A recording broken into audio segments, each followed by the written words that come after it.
Pues contarte que para mí todo este tema de cómo aprender a sanar el cuerpo a través de las emociones y del cambio de creencias y de pensamientos ha sido toda una aventura en mi vida. Mi carrera original no era esta, o sea, mi carrera universitaria, tengo un título en Administración de Empresas con una especialización en negocios internacionales y además me certifiqué como auditora de calidad en las normas ISO 9000 hace mucho tiempo ya. O sea que imagínate que si alguien pedía evidencias en esta vida, era yo como auditora. Y de alguna manera, mi despertar, la vida que me trajo acá fue gracias a un accidente que tuvo mi hermano hace más de 10 años.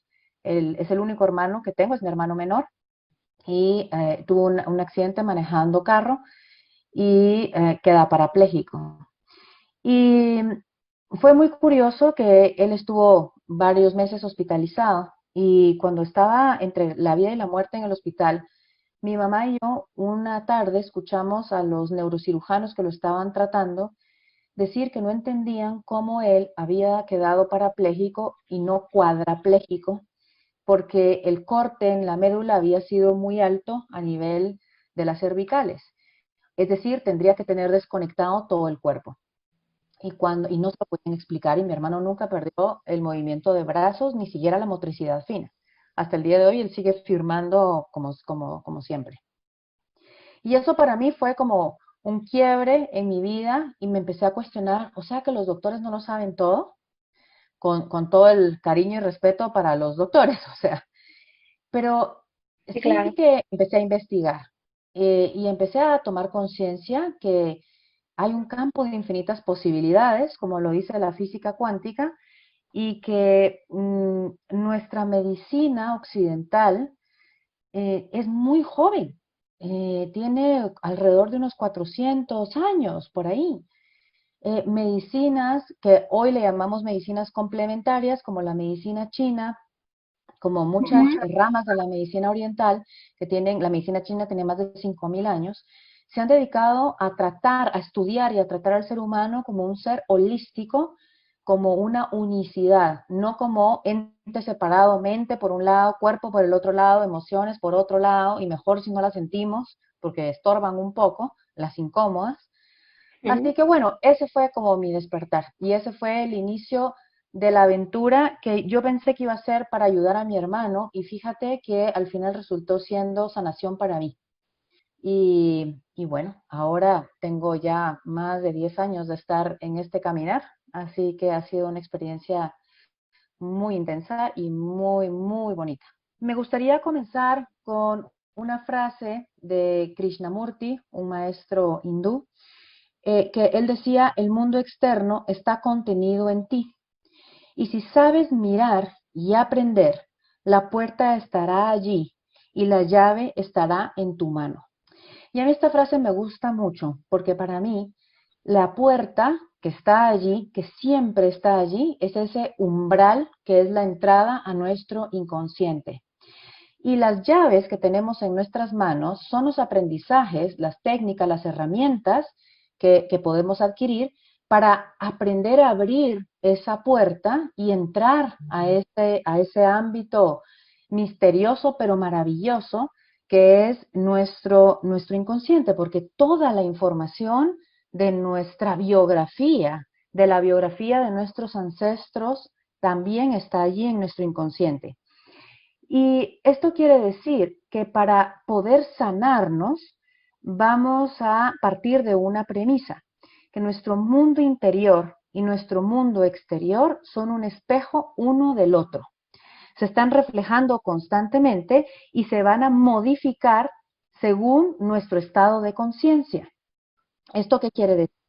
Que si nosotros estamos vibrando, es decir, si vivimos, por ejemplo, en la emoción del miedo y constantemente estamos sintiendo miedo y todos los sentimientos correlacionados al miedo, angustia, preocupación, inseguridad, desprotección, etcétera, lo que vamos a estar manifestando, ese es nuestro mundo interior, porque hay emoción de miedo, sentimientos de miedo, o correlacionados al miedo y por lo tanto habrán muchos pensamientos también que tienen que ver con el miedo.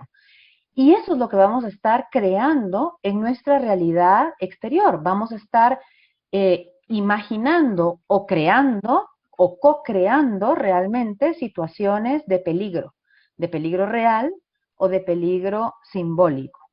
Entonces, para ver o para conocer mi mundo interno, yo necesito conocer también qué es lo que ha quedado grabado en mi inconsciente como una impronta y tomar conciencia de esos patrones tóxicos que han quedado ahí. Porque todo aquello que creemos que es cierto sobre nosotros mismos o sobre los demás va a afectar ese proceso de co-creación de nuestro mundo exterior. Por ejemplo, imaginémonos una escena donde una madre o un padre están conversando, está el hijito por ahí y dice, ay, no, es que este es el que vino en mi país se dice el que vino de golazo o el que vino de pilón. Y el niño lo escucha, un niño menor de 7 años o menor de 12 años que todavía no tiene un neocórtex formado, que no tiene filtros para lo que escucha, no puede clasificar la información, que todo lo absorbe como una esponja y que lo interprete como, o sea que soy un estorbo, o sea que hubiera sido mejor que no hubiera venido al mundo y el resto de su vida, a partir de ese instante, de esa percepción que generó una determinada descarga emocional, a partir de ese instante va a empezar a vivir patrones de inexistencia, por ejemplo. Entonces, en el colegio soy al que nunca lo escogen para los equipos de deporte, por ejemplo. O soy en el trabajo al que nunca le dan los proyectos porque es como que yo estuviera invisible por más maestrías, doctorados y formaciones que tenga, como que no logro avanzar en mi vida profesional porque es como que si no existiera para los demás.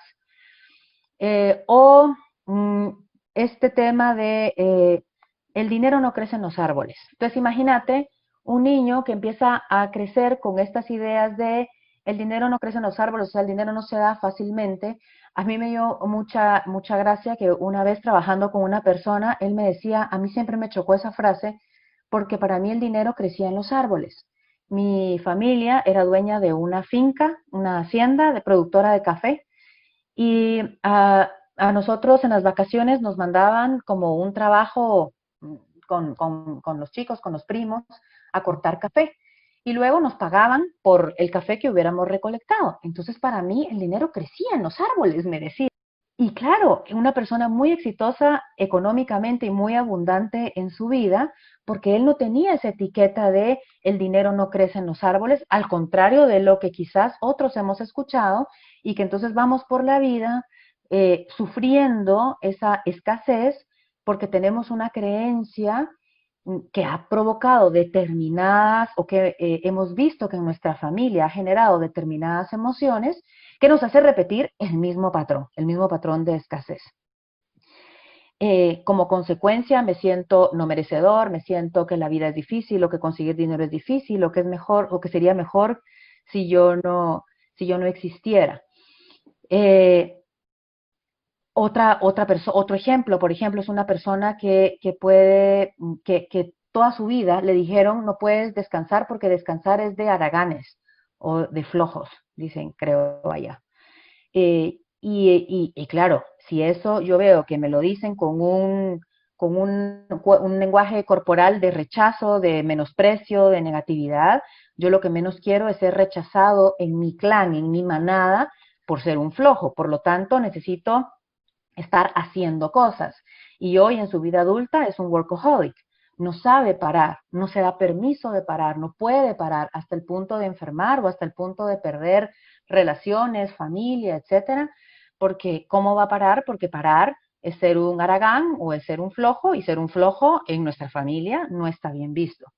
Estoy poniendo ejemplos nada más para que veamos cómo a veces pequeñas frases, pequeños impactos emocionales, no son grandes dramas en nuestra vida, pero sí que son improntas que se van quedando en nuestro inconsciente y que luego hoy, cuando estoy teniendo un patrón repetitivo tóxico del que quiero salir o que me doy cuenta que me hace daño, pero no puedo salir y no entiendo por qué no puedo salir de ese patrón, es porque tiene una estructura, tiene redes neuronales que están funcionando en automático en nuestro inconsciente.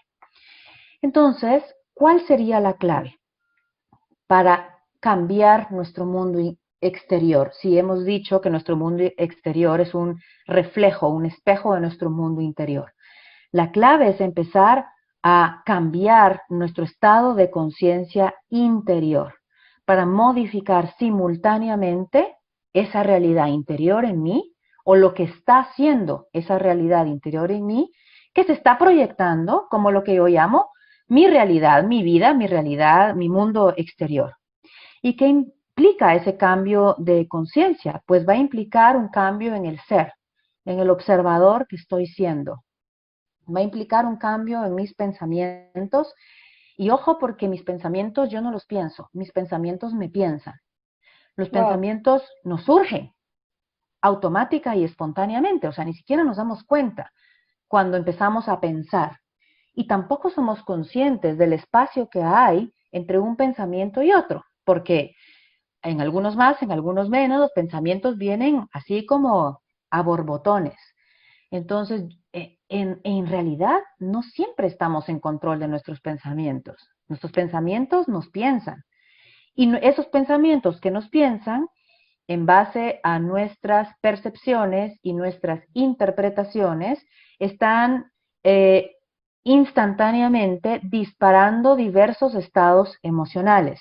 Están estimulando el hipocampo, particularmente donde está la glándula pituitaria o la hipófisis, que es la que empieza a segregar neuropéptidos o neurotransmisores correlacionados al estado emocional que estoy sintiendo.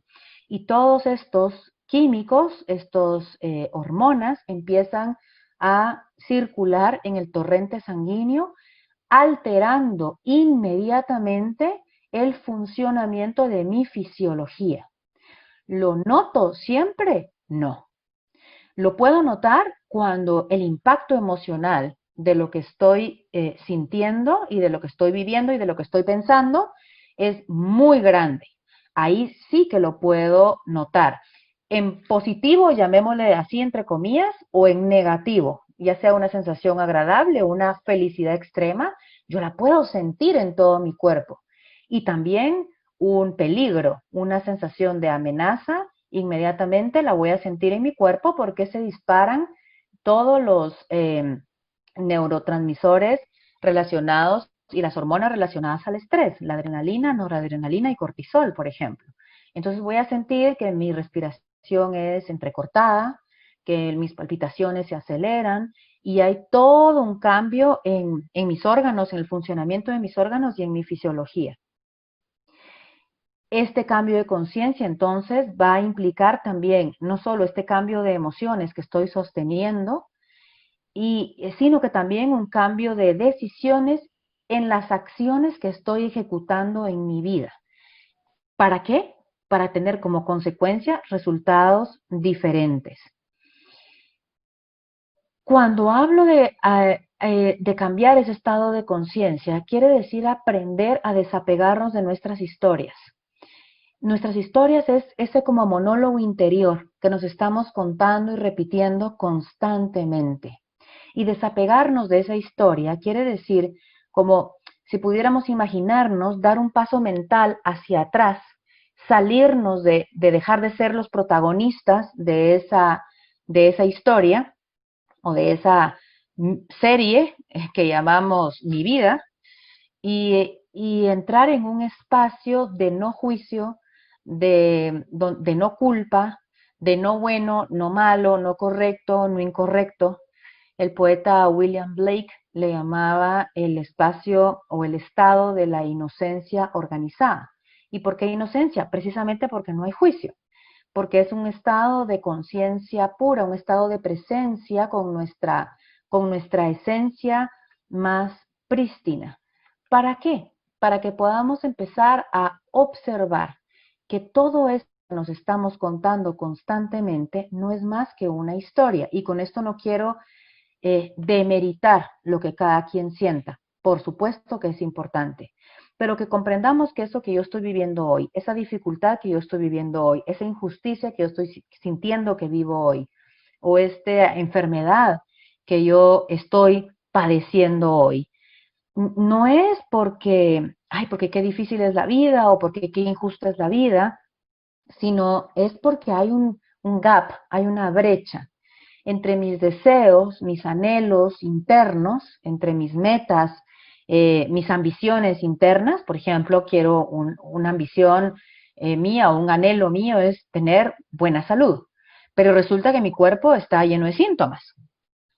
Entonces, si yo me enfoco solo en aliviar el síntoma, tomando, no sé, medicación o enfocándome solo en curar el síntoma, en curar esa realidad exterior, esto sería como tratar de pulir un espejo esperando a que la imagen que refleje sea diferente, en lugar de cambiar la imagen que está reflejando.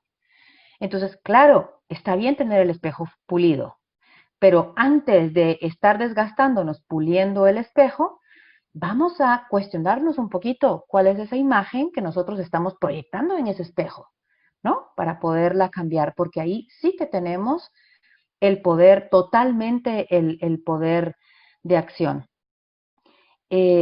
Tampoco para esto nos sirve aplicar toda esta serie de pensamientos positivos o de afirmaciones positivas per se.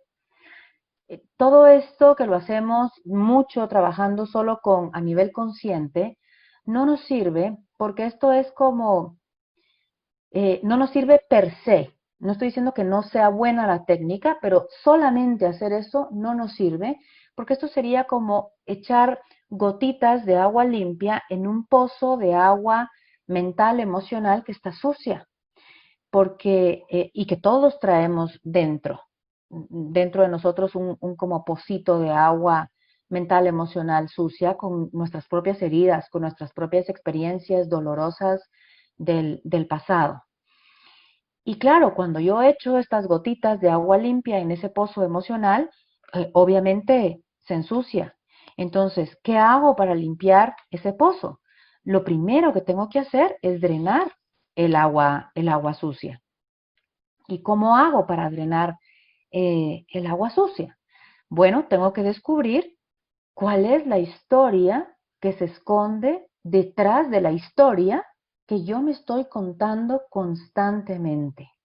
Y ahí es donde entra en acción todo el trabajo con el inconsciente. Pongamos un ejemplo. Se me dificulta tener pareja. No puedo tener pareja y he intentado tener una pareja, formar una familia, etcétera, y no lo he logrado.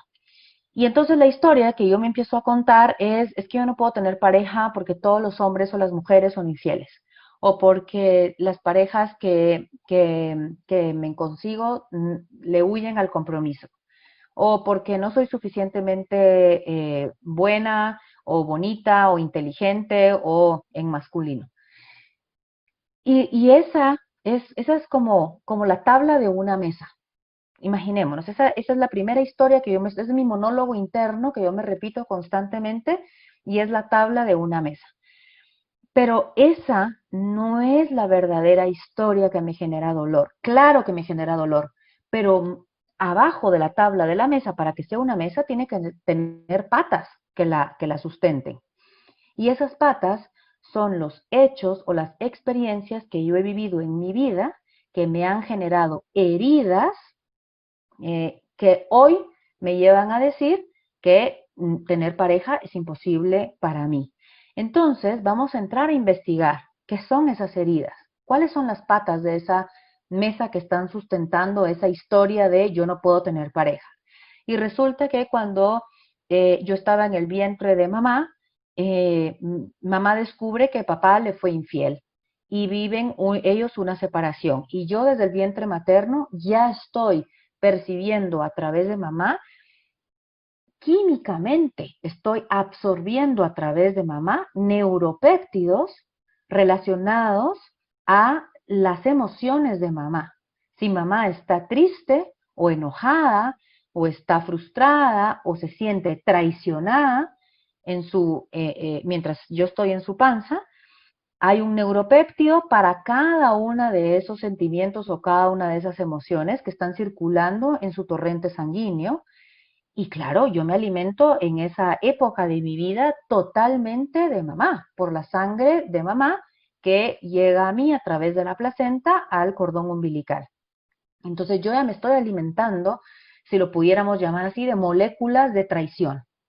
De alguna manera, a nivel inconsciente ya queda en mí una impronta de relación de pareja igual traición. Después, bueno, yo nazco, eh, mamá tiene otra pareja y le vuelve a suceder lo mismo. Y entonces se vuelve a reafirmar esa predisposición con lo que yo ya nací de relación de pareja igual traición. Después yo tengo mi mejor amiguito en el cole y resulta que este niño un día me sacó la lengua y se fue a jugar con otra niña. Y entonces a mí se me dispara esa carpeta que se llama traición, que ya tengo como una impronta en el inconsciente, y vuelvo a vivir una traición, ahora de mi amigo. Y después, años más tarde, muere mi madre o mi padre y yo tengo un conflicto con mi hermano porque mi hermano me quita la herencia que me correspondía.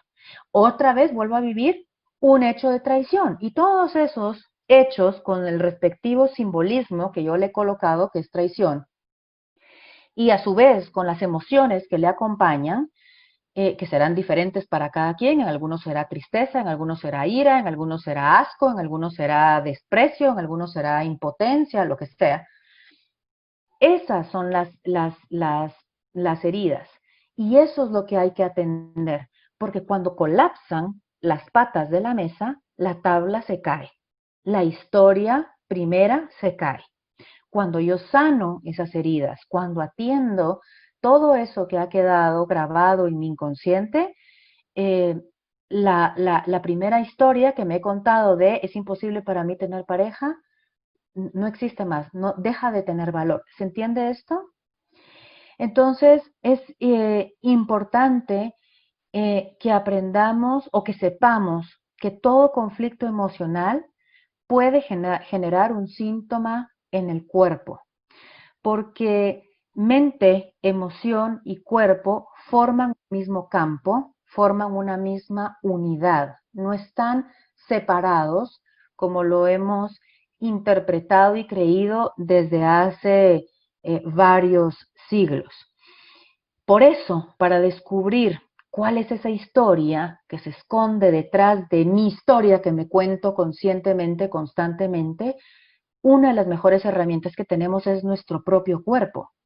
Aprender a conectarnos con el cuerpo, aprender a escuchar nuestro cuerpo, aprender a interpretar el lenguaje con el que constantemente nos está hablando el cuerpo.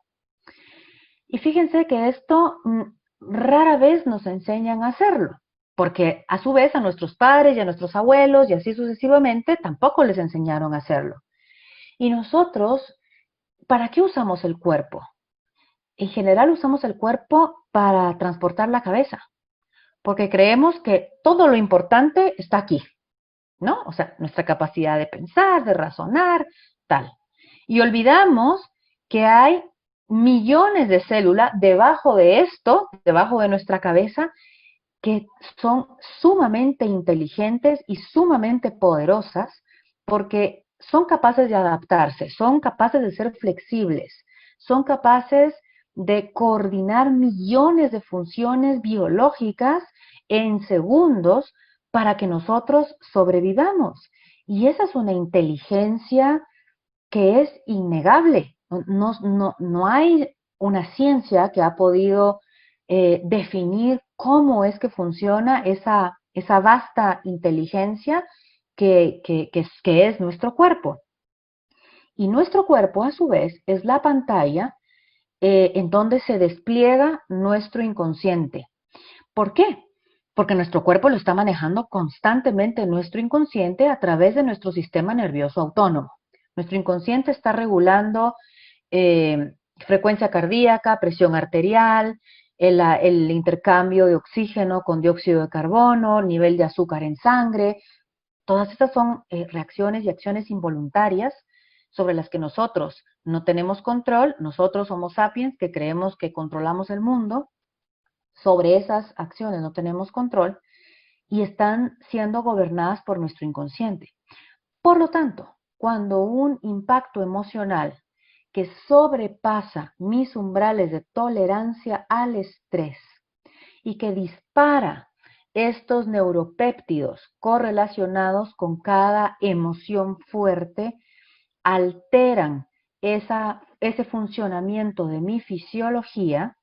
Si esto sucede repetitivamente y además es sostenido en el tiempo, lo más probable es que tarde o temprano voy a somatizar con un síntoma. Una mujer que tiene cistitis, constantemente infecciones urinarias. ¿Cuál es el conflicto detrás de su síntoma? Cuando hay cistitis, hay conflictos de marcaje de territorio. Pensemos un poquito en cómo los animales marcan su territorio, es como tirando chorritos de pipí.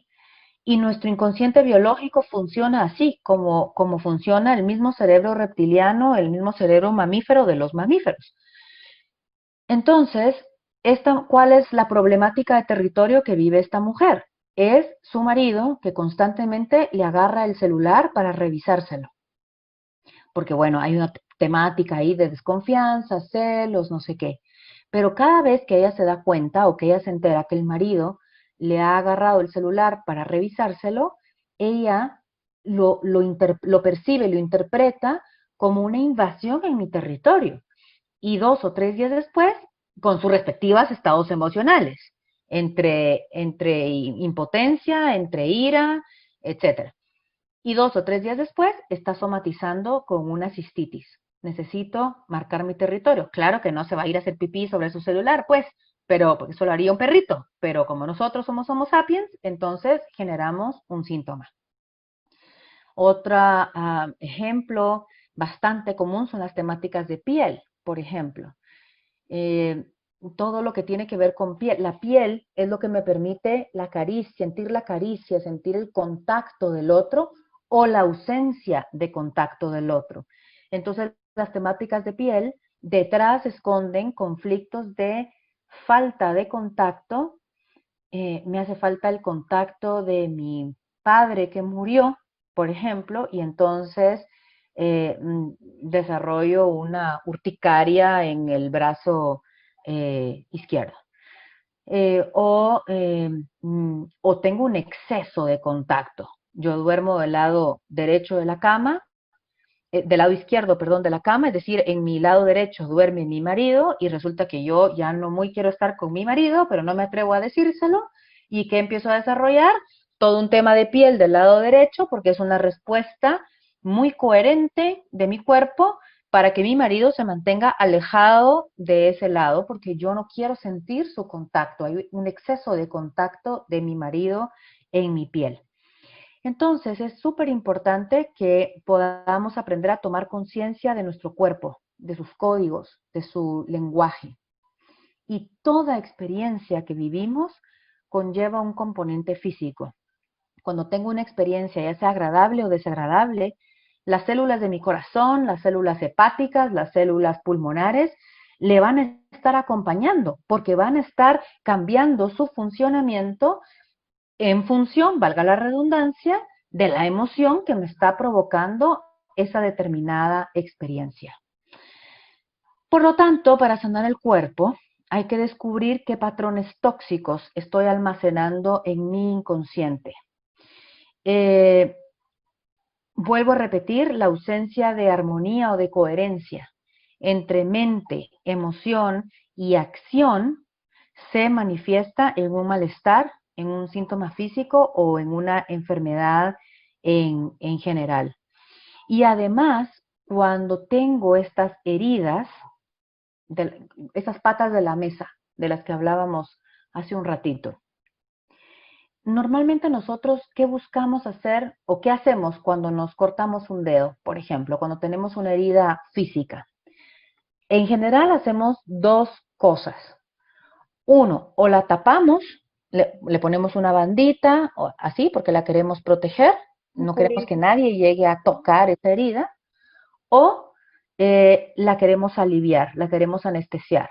Y entonces nos ponemos algún ungüento o algo que sea algún tipo de anestesiante local, un antiinflamatorio, porque yo lo que no quiero en definitiva es sentir dolor.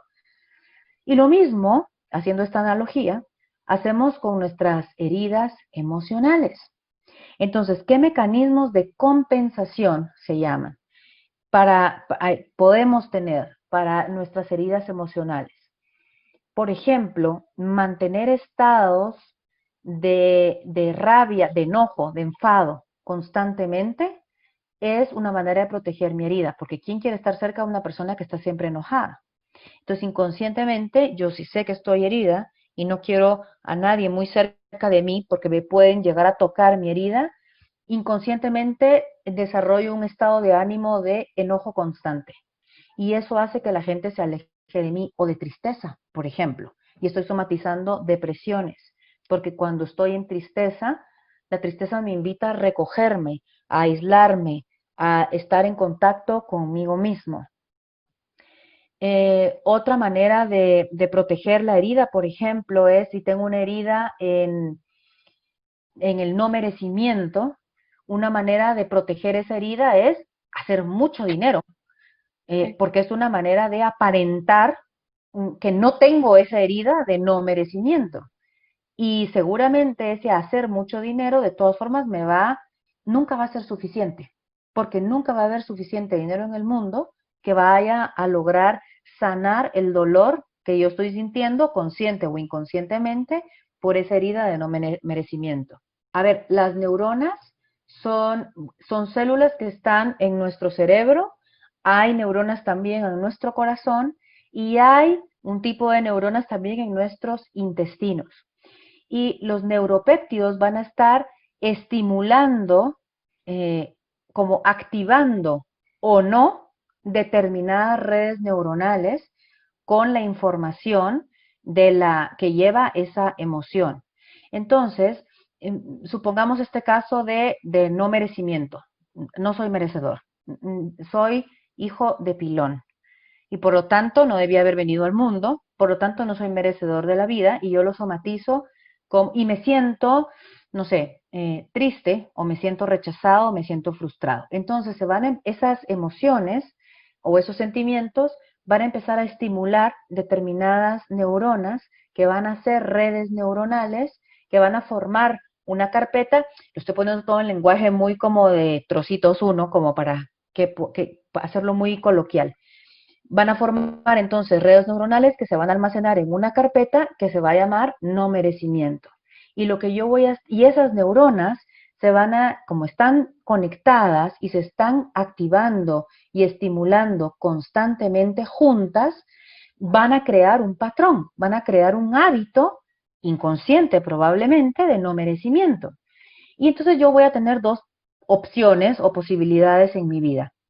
O voy a vivir ese no merecimiento, viviendo una vida de escasez, porque yo no merezco, o eso se llama la reparación yin o la reparación por menos, la reparación yin porque es energía femenina, es energía silenciosa, es menos, o voy a hacer una reparación yang, una reparación en energía masculina, una sublimación. Y voy a ser muy exitoso y mi único objetivo en la vida va a ser, por ejemplo, hacer dinero. Porque es una manera de constantemente tapar esa herida de no, y esas redes neuronales, esa carpeta de no, que se llama no merecimiento. Sí, ahora hay un instituto que se llama el Heart Math Institute, el Instituto Matemático del Corazón. Lo pueden buscar, lo pueden googlear.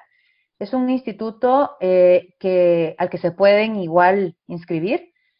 No cuesta nada, o sea, es gratuito. Y este instituto se está dedicando a hacer estudios de cómo el campo electromagnético del corazón y esta inteligencia del corazón afecta directamente el comportamiento de las neuronas en nuestro cerebro.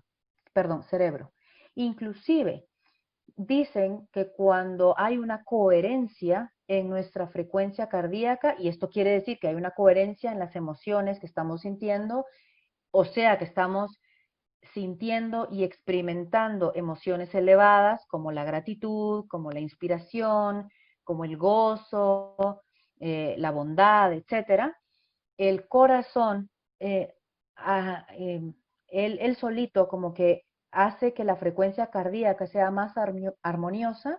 Esta información sube a través del nervio vago al cerebro y esa información, esa misma frecuencia vibratoria empieza a organizar las neuronas de nuestro cerebro. Eso no me lo crean a mí, por favor, no soy yo la que ha hecho esas investigaciones, es este instituto y ustedes lo pueden googlear. Es súper interesante las investigaciones que están haciendo. Están midiendo el campo electromagnético del corazón con la tecnología apropiada. Están midiendo cómo el campo electromagnético de muchas personas pueden influir en una comunidad. En fin, están haciendo muchos experimentos. Entonces, a ver, claves importantes. Cuando comprender que mis motivaciones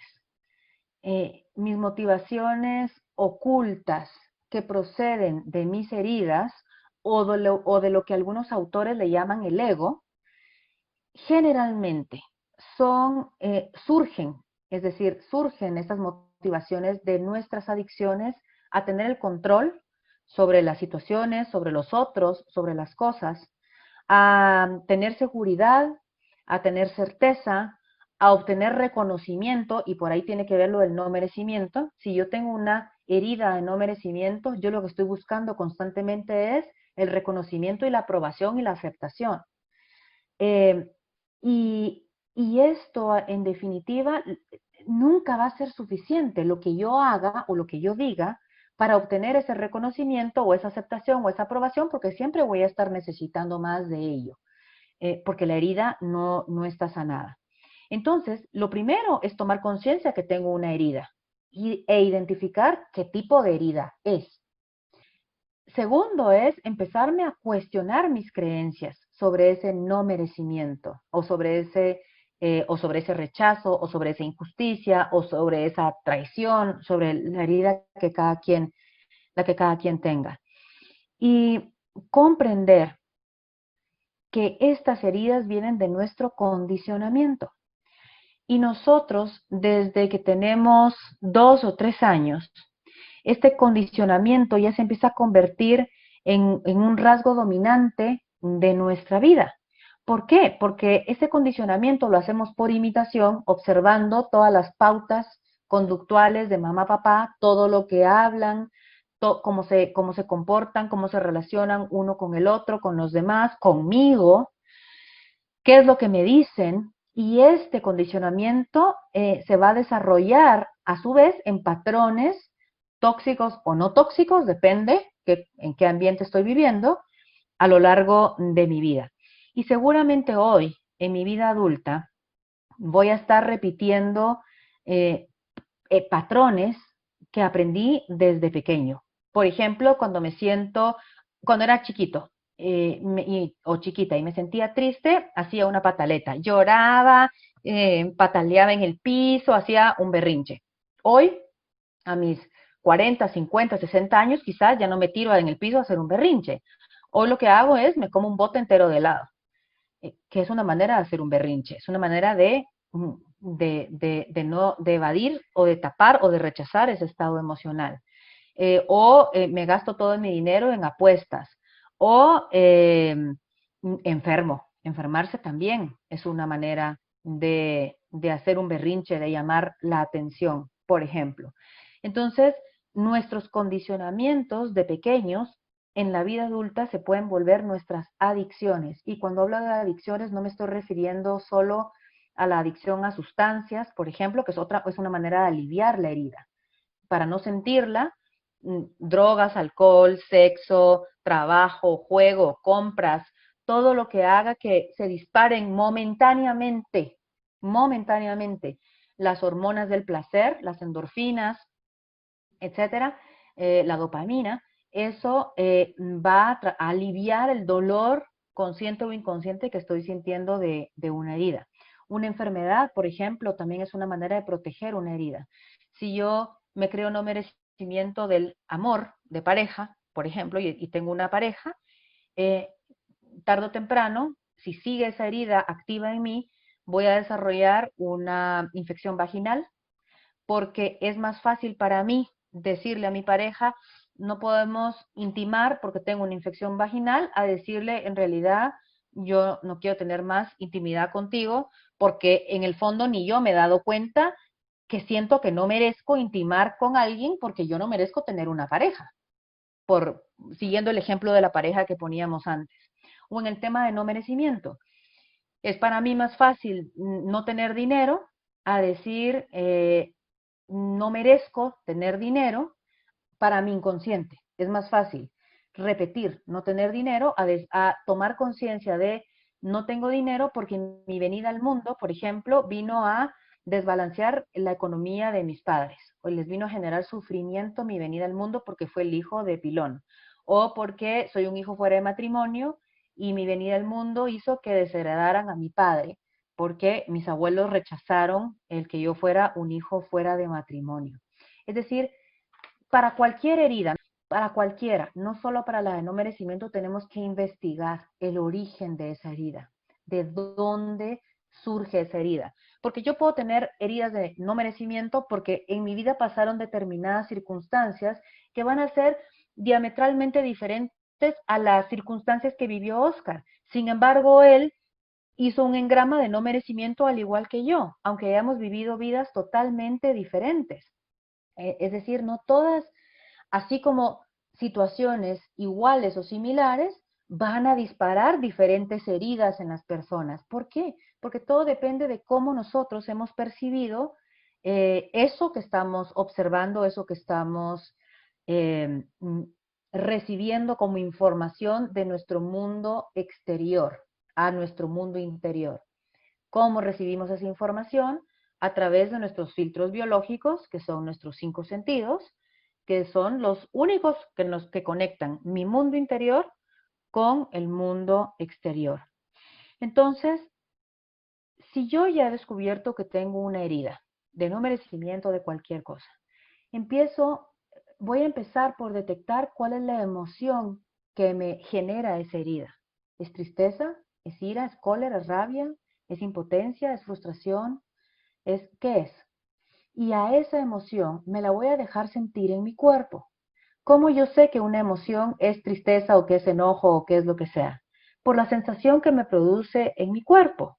Hay personas que la tristeza la sienten como un nudo en la garganta o como algo que les oprime el pecho. En cambio, el enojo lo sienten como un calor en las manos o una pelota en el estómago. Es decir, nuestro cuerpo nos va a hablar a través de las sensaciones fisiológicas cuál es la emoción que estamos sintiendo y nosotros lo vamos a saber reconocer. Y en lugar de negar, rechazar o pelear con esa emoción, es darle el espacio a esa emoción, es permitir esa emoción. Y nosotros tenemos una técnica que utilizamos muy frecuentemente en consultas, que es a partir de una situación actual. Por ejemplo, con el tema de no merecimiento, ubico una escena actual en mi vida donde yo me he sentido no merecedor. Me voy a inventar. Eh, Fuimos a jugar fútbol y yo quería ser el capitán del equipo y sé que soy bueno y resulta que, bueno, no, acordaron que yo no iba a ser el capitán del equipo, iba a ser alguien más. Entonces, ¡pum!, se activa otra vez esa carpeta de, claro, yo no voy a ser capitán del equipo porque yo no merezco algo bueno, yo no merezco el éxito, yo no merezco lo que sea. Y eso ya inmediatamente me va a disparar una serie de pensamientos, entonces hay que investigar cuáles son esos pensamientos que me está disparando esa escena específica, ese hecho concreto que yo lo he vivido como no merecimiento. Para mí, si no me escogen de capitana, sería un alivio porque soy, o sea, una idiota con la pelota, o sea, que Oscar lo podrá vivir como un no merecimiento y yo lo vivo como, ay, qué bueno, me salvé. para que vean cómo una misma circunstancia es percibida de forma diferente por otras personas. A mí me va a generar neuropéptidos de felicidad y emociones de alivio, tranquilidad, seguridad, y a él le va a generar emociones de, no sé, enojo, tristeza, inseguridad, lo que sea, porque otra vez se le activa esa carpeta que se llama no merecimiento. Entonces voy a identificar, aquí van, esta es la listita de pasos. ¿Qué pensamientos se disparan cuando yo estoy viviendo esa emoción? Si yo esa escena la pudiera poner enfrente de mí, que es una técnica de PNL, enfrente de mí como en la pantalla de un cine, y estoy observando ahí a todos los personajes de la escena, si es de día, si es de noche, qué ropa llevan puesto, etcétera, etcétera. Y estoy viendo cómo el personaje principal, que soy yo, que estoy viviendo ese tema de no me eligieron capitán, ¿qué pensamientos estoy pensando en ese instante cuando estoy escuchando el no, Oscar, tú no eres capitán? ¿Qué pensamientos están disparando en mí? ¿Por qué es importante identificar pensamientos? Porque en estos pensamientos se esconden muchas creencias, como siempre yo, o es injusto, o yo qué sé. Entonces, aquí estos pensamientos van a empezar a ser las patitas de nuestra mesa que vamos a poder después colapsar investigándolos y sanándolos, esas creencias limitantes. Luego, ¿qué sentimientos me está disparando y qué emociones me está disparando? Y luego, ¿qué es lo que esa emoción hubiera querido hacer realmente? Si es una ira, por ejemplo, si es cólera, si es bronca porque no me eligieron capitán, a lo mejor yo tengo ganas de pegarle al que me dijo que no.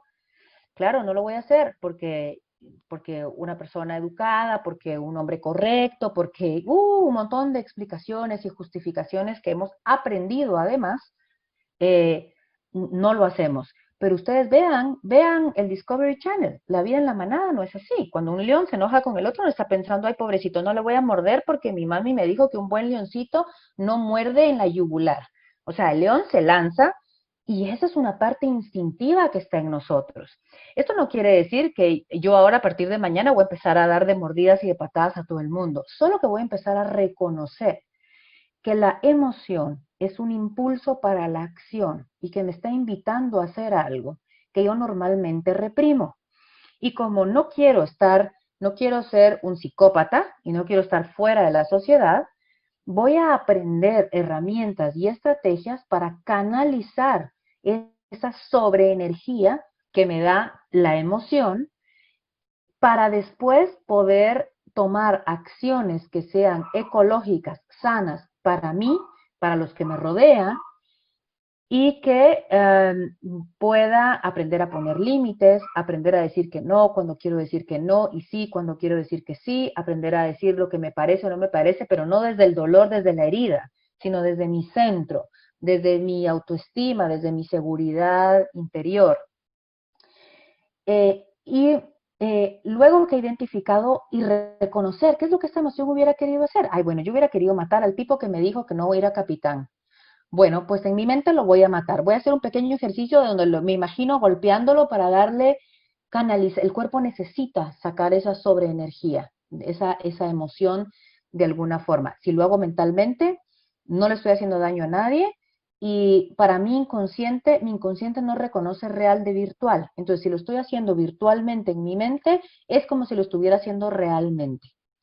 Una prueba de ello es cuando vemos películas de miedo. Aunque sabemos que es una película y que es ficticio, toda nuestra biología entra en estrés, me suban las manos, me palpita el corazón, porque mi inconsciente no reconoce real de virtual. Y aquello que es virtual lo estoy viviendo como real.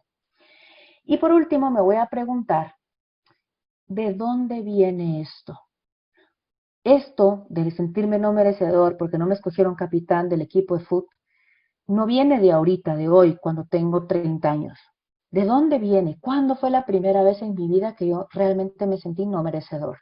Y tratemos de irnos lo más atrás que podamos, idealmente de 0 a, aunque de 0 años es difícil que nos acordemos, pero digamos de 1 a 7 años o a 10 años, que es cuando más nos han impactado nuestras experiencias emocionales y donde se han generado esas heridas. Y es ahí a donde podemos ir a hacer ejercicios, aplicar diferentes técnicas para poder sanar esas diferentes heridas. Bueno, es que la relación va a ser siempre directa y directamente proporcional. A mayor reacción alérgica, mayor impacto emocional tuve. Pongo un ejemplo. Acabo de trabajar con una persona, una mujer que su hija está teniendo intolerancia a la lactosa. Arquetípicamente, simbólicamente, la leche es mamá. ¿Por qué? Porque mamá es la que es nuestro primer alimento emocional y biológico, es la que nos da la leche. Por mucho que hoy existan fórmulas y todo ese rollo, el inconsciente no lo entiende. Para el inconsciente, leche es mamá. Entonces, estuvimos trabajando con ella un conflicto que tiene ella, la mamá de esta niña, con su madre. Y bueno, era todo un tema de, ella decía, yo no puedo aceptar que mi madre me diga, ay, mi chiquita, mi princesita, mi aquí, mi allá, porque yo eso veo que es una hipocresía, porque ella usa esas palabras para manipularme y hacer que yo haga lo que ella quiere que yo haga. Entonces yo no le creo cuando ella es cariñosa conmigo, no puedo aceptar la dulzura de mamá. Bueno, empezamos a trabajar como de dónde viene esto. Esto no viene de hoy a sus 35 años, viene de sus 6, 7 años y el conflicto que era que ella siempre percibió un trato diferente entre ella, única hija mujer, y sus hermanos hombres. Los hermanos hombres después de comer salían a jugar al jardín o al patio y ella quería salir a jugar con sus hermanos y mamá le decía, tú no, tú eres mujer, tú te quedas conmigo lavando platos en la cocina. Y ella, mamá, mamá, ¿pero por qué? Porque el rol de una mujer es ayudar a mamá a que lave los platos en la cocina. Y entonces ella veía por la ventana de la cocina los hermanos felices jugando en el jardín donde ella quería estar y ella lavando los platos en la cocina. Y después sí, mi linda, mi preciosa, mi princesa, mi no sé qué, pero en el fondo yo hice contigo lo que yo quería que tú hicieras. Y así, eso fue un patrón repetitivo en su vida. Investigando un poco la historia de la madre, para qué la madre es así. Para que la madre sea así, tiene que venir una historia también de su madre y de la madre de su madre, todo el tema transgeneracional, que bueno, esos son otros 20 pesos, decimos acá, eso es otro tema muy amplio en que no me voy a meter. Vimos que en toda su historia familiar había un tema de las mujeres no son tratadas igual que los hombres, que es bastante común en nuestra cultura latinoamericana, pero en el caso particular de ella lo vivía como una injusticia profunda. Adivinen qué profesión es esta mujer. Abogada. Y adivinen en qué trabaja. En una comisión en su país, ella es ecuatoriana, de defensa de la mujer porque toda su vida se ha preocupado por el tema de las mujeres merecemos un trato igualitario. Y eso está muy bien. El tema es que lo está haciendo desde la herida, lo está haciendo desde su propio dolor, que lo podría hacer igual de bien o quizás más si ella sana esa herida. Entonces, trabajamos esa herida que ella tiene con mamá y su hija empezó a tener menos reacción alérgica a la lactosa. ¿Fue instantáneo de hicimos una sesión y ya? No, esto es un proceso, esto es un camino, esto es como ir al gimnasio y hacer músculos. No basta con que vayamos una vez, ni porque vayamos un día al año, las 24 horas del día a levantar pesas, el músculo se va a tonificar y va a permanecer tonificado el resto del año. Entonces, esto es un proceso, esto requiere esfuerzo, sí, porque requiere renunciar a nuestros patrones más profundos, a nuestras creencias más profundas, eh, pero en mi experiencia, yo solo puedo hablar de mi experiencia, es el único camino que conozco que es genuinamente liberador, genuinamente sanador y que va a durar en el tiempo. No es tomarse la aspirina para aliviarse el dolor de cabeza. Tarde o temprano ese dolor de cabeza va a regresar. Si el conflicto de la cabeza, de lo que se esconde detrás del dolor de cabeza no está resuelto. Entonces, la respuesta es, la emoción es directamente proporcional a la reacción alérgica que tenga la persona. Hay que investigar. Dependiendo cuál es la alergia que la persona está somatizando, hay que ver cuál es el conflicto que se esconde detrás de esa alergia. La gastritis es, lo que se esconde, digamos, detrás de la gastritis son contrariedades indigestas, conflictos indigestos, sobre todo familiares, y ojo porque la familia puede ser mi familia de sangre, mi familia real, o mi familia simbólica.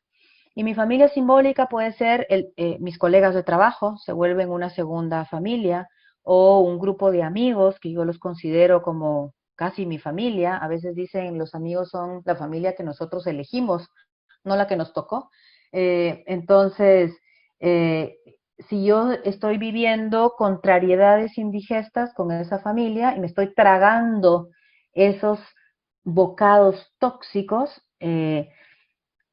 mi inconsciente entiende, si hay un bocado tóxico que yo no consigo digerir, voy a hacer más jugo gástrico para poder digerir ese pedazo tóxico que no estoy pudiendo digerir. Lo que pasa es que como no hay un pedazo real, entonces se está sobreestimulando el estómago, secretando jugos gástricos, y eso es lo que hace la gastritis. Y el reflujo es similar, pero con la connotación de dejo abierta la puerta al amor o al bocado sano. Dejo abierta la válvula entre el estómago y el esófago, para que salga ese bocado tóxico que yo no quisiera tener que tragarme, o para que entre el bocado, el alimento emocional sano que yo sí quisiera tragarme. Esto es lenguaje simbólico, tampoco lo digo yo, eso viene de un biodiccionario.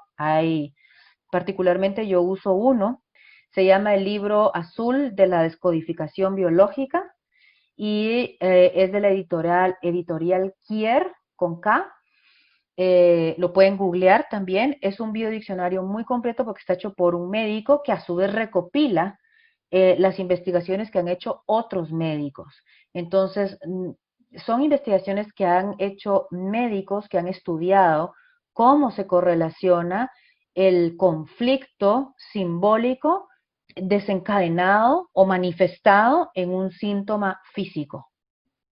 Primero, observando cuáles son. O sea, no puedo tomar acción sobre algo si no sé, si no lo conozco, si no lo he visto. Entonces, primero necesito saber cuáles son mis improntas, cuáles son esos bioshocks, esos impactos emocionales que se han quedado como esas verdades inalterables en el inconsciente. Segundo, dando el espacio a la emoción, observando qué es la emoción que se dispara cuando se activa alguna de estas improntas, sintiéndola en el cuerpo, dándole permiso de estar en el cuerpo sin juicio, sin estar pensando, ay, qué horrible, ay, otra vez esto, esta sensación, siento que me muero, me voy a ahogarme, no sé qué.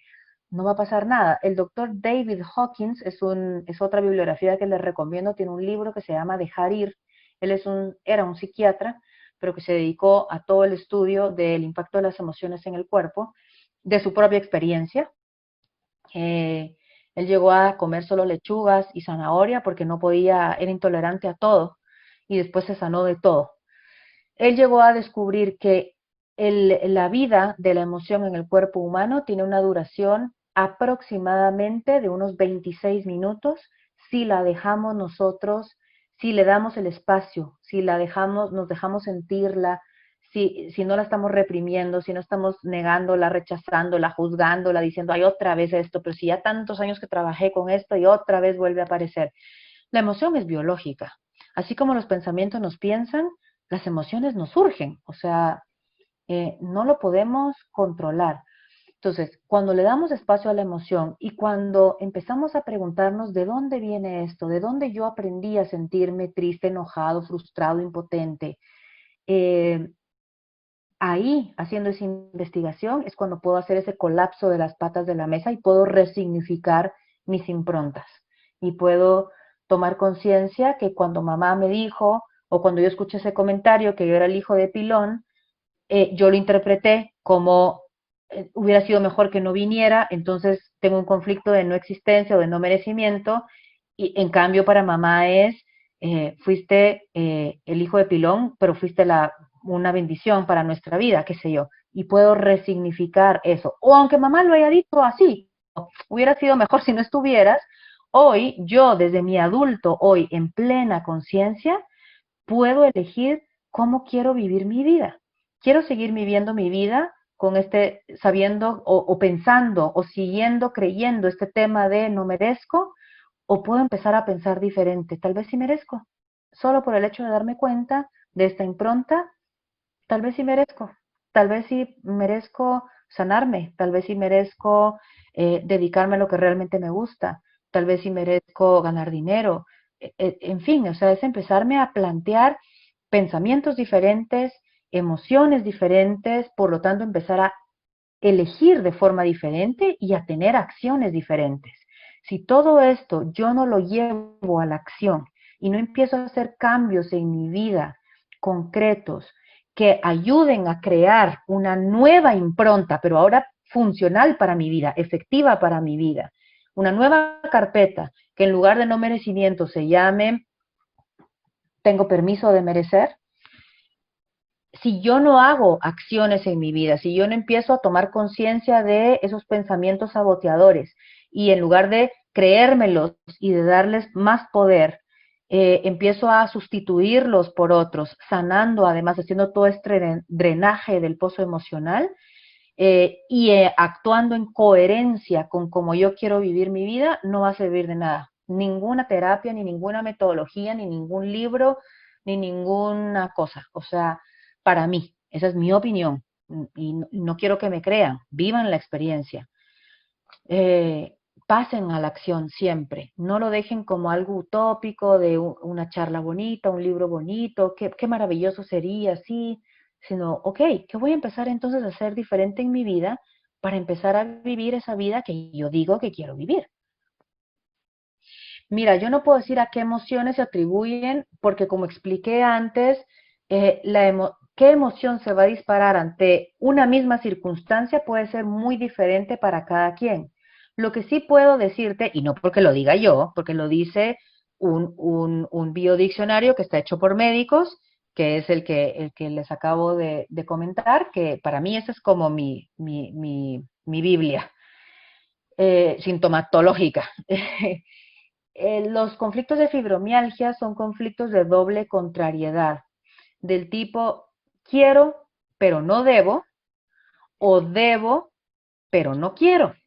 Y voy a poner un ejemplo clásico, que no quiero decir que este sea el conflicto de esta persona, solo porque es muy común que se da, sobre todo en mujeres, el tema de debo cuidar a mi madre o a mi padre, por ejemplo, porque ya está enfermo o son mayores, pero en el fondo no quiero. Pero no puedo decir no quiero, porque yo no quiero ser una mala hija o un mal hijo, entonces me voy a obligar pero en el fondo no quiero, pero debo.